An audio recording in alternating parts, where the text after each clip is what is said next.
marqué, moi, quand j'ai lu la pièce. Je me suis cru dans les années folles, au cinéma, avec toutes les thématiques que j'aime. Ça parlait de deux destins vrais, deux histoires vraies, deux destins, en tous les cas pour elle, assez méconnus. Et il y a tout. Il y a de l'amour, il y a énormément de tendresse, il y a de la sensualité, il y a, il y a une fille qui se débat avec son destin, il y a un homme qui met les épreuves de sa vie toujours au-dessus, au-dessus, au-dessus, au-dessus. Et c'est une vraie comédie romantique et humaine. Voilà, comme on en voit rarement au théâtre. Et en parlant avec Éric Emmanuel, après la lecture de son texte, et en travaillant, et avant et pendant les répétitions, plus ça allait, plus je m'apercevais que ces personnages étaient profondément humains, profondément touchants, profondément paradoxal. Ils sont forts et fragiles, les trois. Et, euh, et voilà, et avec le premier public passé, j'ai le sentiment que ceux qui connaissaient Sacha Guitry, ceux qui ne le connaissent pas, sont touchés par ces gens-là parce que c'est nous, parce que c'est eux. Et, et c'est tout ce qu'on a envie de voir au théâtre. Voilà. Moi, quand j'ai commencé à écrire la pièce, ma question c'était comment est-ce qu'on peut être amoureux d'une femme comme ça? C'est-à-dire d'une femme insaisissable, infidèle, menteuse. Et quand j'ai fini la pièce, ma question c'était comment ne pas être amoureux d'une femme comme ça? Parce que c'est le génie de la vie. Et The Guitries, ça raconte véritablement la rencontre d'un homme d'esprit et d'une femme de chair. Mais il se trouve que l'homme est de chair aussi et la femme a de l'esprit.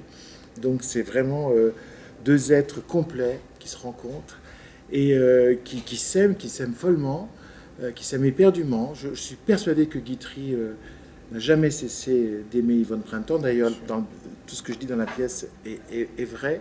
Et qu'il a épousé les autres un peu pour la galerie, pour la façade, pour ne pas perdre la face.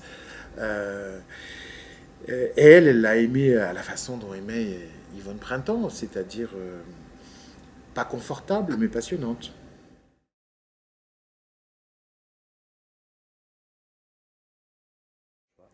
On ne peut pas faire une pièce sur Guitry sans qu'il y ait musique, théâtre, cinéma. Parce qu'il était un homme de théâtre, il a été un grand homme de cinéma, et Yvonne Printemps, c'était une femme de musique, puisqu'elle était une merveilleuse chanteuse. Et Guitry a fait composer énormément d'œuvres musicales pour elle. Donc dans ce spectacle, comme on a la chance qu'il soit joué par Claire Kem, on a la musique, elle chante plusieurs des grands airs d'Yvonne Printemps, on a la présence dans le visuel du cinéma, parce que c'est Steve, un homme de cinéma qui fait la pièce, et puis tout ça c'est du théâtre. D'ailleurs ça se passe dans un théâtre où Guitry s'est réfugié pour échapper aux huissiers et pour écrire sa nouvelle pièce.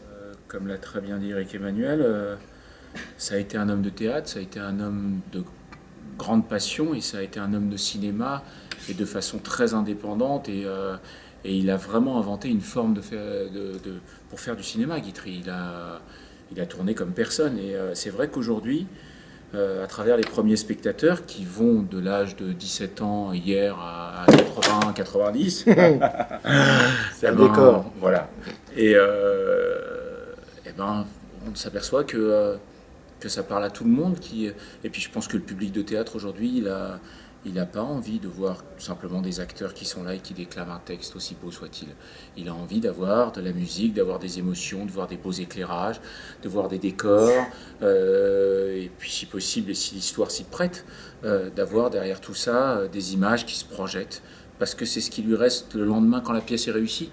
Des images, des diapositives, des phrases clés, des choses qui font qu'il y a quelque chose qui reste, c'est le plus important.